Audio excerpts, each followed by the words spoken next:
In 1971, Willy Wonka and the Chocolate Factory brought Roald Dahl's magical story to life. Made for just 3 million, critics gave mixed reviews, and author Roald Dahl disowned it due to script changes. But through television airings and home video, it became a beloved cult classic. Over 50 years later, let's revisit what happened to the cast who entered this world of pure imagination. Gene Wilder, Willy Wonka, born Jerome Silberman on June 11, 1933, in Milwaukee, Wisconsin. Gene Wilder was 37 when he played the eccentric chocolatier. Before the film, he'd earned an Oscar nomination for The Producers in 1967. He grew up with a mother suffering from rheumatic heart disease.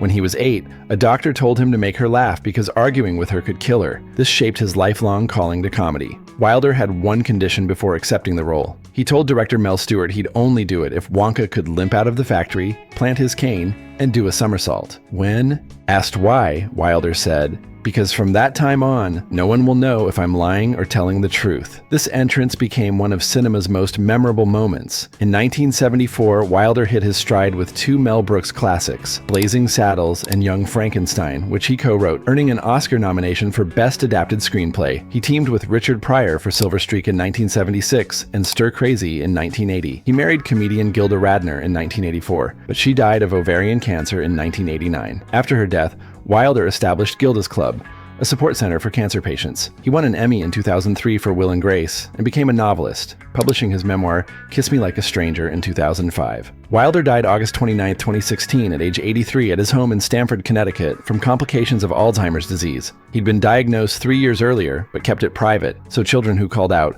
"There's Willy Wonka," wouldn't be saddened. He died while listening to Ella. Fitzgerald Sing Over the Rainbow, survived by his 4th wife, Karen Boyer. His nephew said he simply couldn't bear the idea of one less smile in the world. Jack Albertson, Grandpa Joe, born June 16, 1907, in Malden, Massachusetts. Jack Albertson was 63 when he played Grandpa Joe, Charlie's beloved grandfather who hadn't left bed in 20 years. He came from Russian Jewish immigrants and grew up in poverty. His father abandoned the family, and his mother worked in a shoe factory. He dropped out of high school and rode the subway for a nickel in winter because he couldn't afford a room. He started in vaudeville and burlesque, working as a dancer and straight man to Phil Silvers. Before Willy Wonka, Albertson had already won the Triple Crown of acting. He won a Tony Award in 1965 for The Subject Was Roses on Broadway, then won the Oscar for Best Supporting Actor in the 1968 film adaptation. His performance as Grandpa Joe showcased his dancing and singing skills, particularly in I've Got a Golden Ticket. He brought warmth and energy that made him the perfect companion for Charlie's adventure. After Willy Wonka, Albertson starred in The Poseidon Adventure in 1972, then landed his most famous TV role as Ed Brown on Chico and the Man from 1974 to 1978. He won 2 Emmy Awards for the role, completing his Triple Crown. He was one of only a handful of actors to win an Oscar, Emmy, and Tony. He continued working constantly, even voicing Amos Slade in Disney's The Fox and the Hound in 1981. In 1978, Albertson was diagnosed with colorectal cancer but kept it private and continued acting. He died November 25, 1981, at age 74 at his home in Hollywood Hills. He'd been working right up until his death, with 2 TV movies released posthumously. He was survived by his wife Wallace and daughter Moradu. He was cremated and his ashes scattered in the Pacific Ocean. Peter Ostrum, Charlie Bucket. Born November 1st, 1957, Peter Ostrum was 12 when cast as Charlie Bucket, the poor boy who wins the golden ticket. He was performing at the Cleveland Playhouse Children's Theater when talent agents discovered him. After a screen test where he sang "My Country, 'Tis of Thee," he was given 10 days to prepare for Munich. Director Mel Stewart praised him as genuine, intelligent, and self-aware, not a typical child actor with tricks and affectations. After filming, the 13-year-old Ostrum declined producer David L. Wolper's 3-film contract offer. He told his dialogue coach he wanted the freedom to choose what he played. He tried auditioning for roles in his senior year but decided not to pursue acting. He later said, "I'm relieved to tell you that my life didn't end up as a train wreck." Instead, Ostrum became interested in his family's horses and was influenced by the veterinarian who cared for them. He earned his veterinary doctorate from Cornell University in 1984. Now 67, he works as a senior partner at Countryside Veterinary Clinic in upstate New York in Lowville, specializing in large animals like cows and horses. He's married with 2 children and still receives royalty checks of about $8 to $9 every 3 months. In 1990, Ostrum began speaking annually to schoolchildren about the film. When Charlie and the Chocolate Factory was remade in 2005, media attention brought him back into the spotlight. He's appeared at fan conventions and film festivals. He's become the most famous man in Lowville, where the local video rental shop wore out 2 VHS copies of Willy Wonka from rentals. Julie Dawn Cole, Veruca Salt born. October 26, 1957, in Guildford, Surrey, England. Julie Dawn Cole was 12 when she played Veruca Salt, the spoiled British girl who demanded everything now. She attended the Barbara Speake stage school in London and auditioned after hearing about the role. The famous "I Want It Now" sequence was filmed on her 13th birthday. During filming, she and Denise Nickerson both had crushes on Peter Ostrum and alternated days spending time with him. Cole was the only child actor from Willy Wonka to pursue a serious acting career into adulthood. She worked steadily in British television, with recurring roles on Angels from 1976-1979 and Poldark in 1975-76. She appeared in various TV shows throughout the 1980s and 1990s, including the short-lived sitcom Married for Life in 1996. By the late 1990s, Cole earned qualifications as a fitness instructor and psychotherapist. She founded Center Stage, a children's acting drama school, in 2002. In 2016, she published her memoir, I Want It Now, named after Veruca's song. In 2019, her keepsake props sold at auction for over $15,000.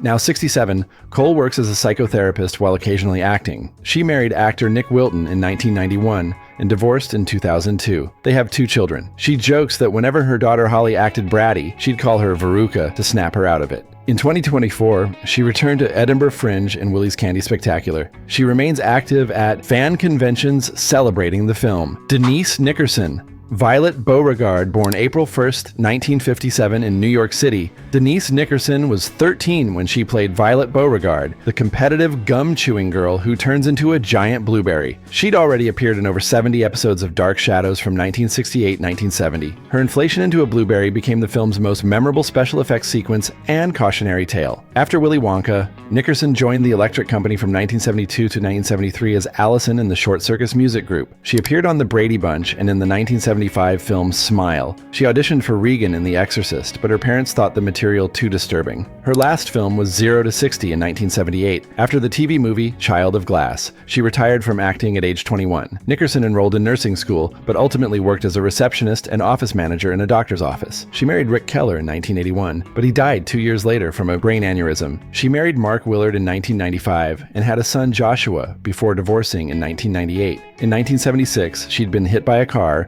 and was left in a full leg cast for 8 months. She remained a longtime attendee at fan conventions. In June 2018, Nickerson suffered a severe stroke and was hospitalized in intensive care. She recovered somewhat, but her health deteriorated. In September 2018, Julie Dawn Cole and Paris Themmen visited her. On July 10, 2019, Nickerson died at age 62 at a hospital near her home in Colorado after being removed from life support. She was survived by her son Joshua and daughter-in-law Jasmine. Fans fondly remembered her for bringing Violet to life. Paris Themmen, Mike Teavee, born in 1959. Paris Themmen was around 11 when he played Mike Teavee, the television-obsessed boy who gets shrunk. He had a reputation on set. Gene Wilder recalled in 2001, "Oh, he was a little brat." Now, if you're watching this, you know that I love you now, but you were a troublemaker.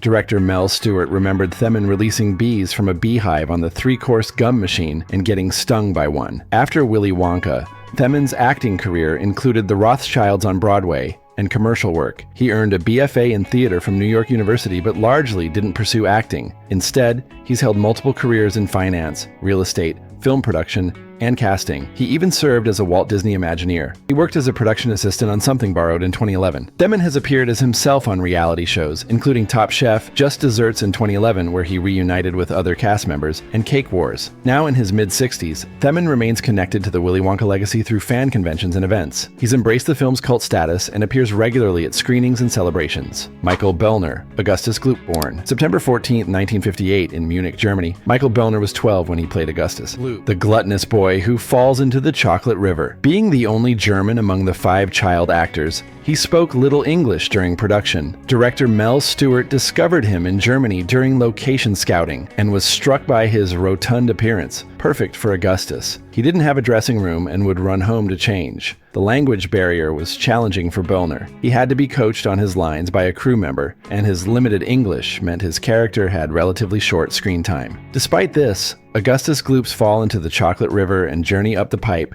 became one of the film's most memorable sequences. After Willy Wonka, Bollner had a few minor roles on German television, but his father prioritized education over acting. Bollner gave up acting and became a tax accountant in Munich. He married and later divorced. Due to Willy Wonka being infrequently screened in Germany, Bollner was largely unaware of its cultural impact until the 1990s, when fellow cast members reconnected with him via a German newspaper advertisement reading Augustus, show a sign. Now 66, Bollner owns and operates an accounting firm in Munich. In 2023, when publishers removed the term fat from descriptions of Augustus Gloop in the book, Bollner publicly defended the original text and called the change unnecessary. He participates in occasional reunions and conventions, reconnecting with the film's enduring legacy.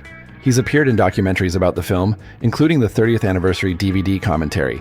Gunter Meisner, Mr. Slugworth, born April 18, 1926, in Bremen, Germany. Gunter Meisner was 44 when he played Mr. Slugworth, the sinister rival chocolatier who tempts the children to steal the everlasting gobstopper. In the film's twist ending, he's revealed to actually be Mr. Wilkinson, Wonka's employee, testing the children's honesty. Meisner's performance, with his lanky frame, facial scar, and top hat, created a memorably menacing presence. Before Willy Wonka, Meisner had an extensive career in European cinema. He briefly worked at a steel foundry before training as a radio operator with the Luftwaffe's paratroopers during World War II. After the war, though interested in sculpture and painting, he switched to drama in 1948, studying under Gustav Gründgens at Düsseldorf's State Conservatory. He became fluent in 4 languages and appeared in many international films. Meisner often played Nazi officers and sinister characters in films like Is Paris Burning?, The Quiller Memorandum, Funeral in Berlin, and The Boys from Brazil. He portrayed Adolf Hitler in the 1982 comedy Las Des as and in the ABC miniseries The Winds of War. Beyond acting, Meisner was an arts advocate.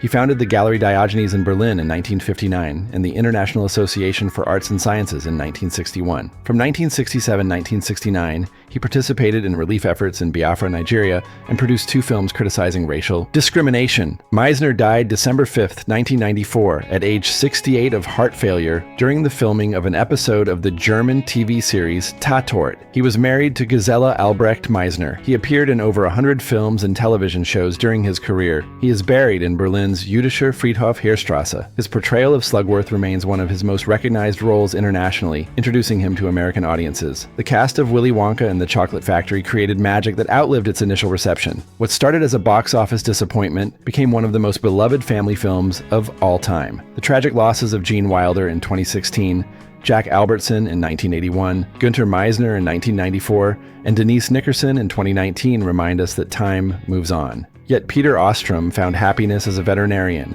Julie Dawn Cole became a psychotherapist, Michael Bollner built a successful accounting career, and Paris Themmen explored multiple creative paths. The golden ticket winners grew up and moved on, but the world of pure imagination they created will live forever. Let us know in the comments which character was your favorite.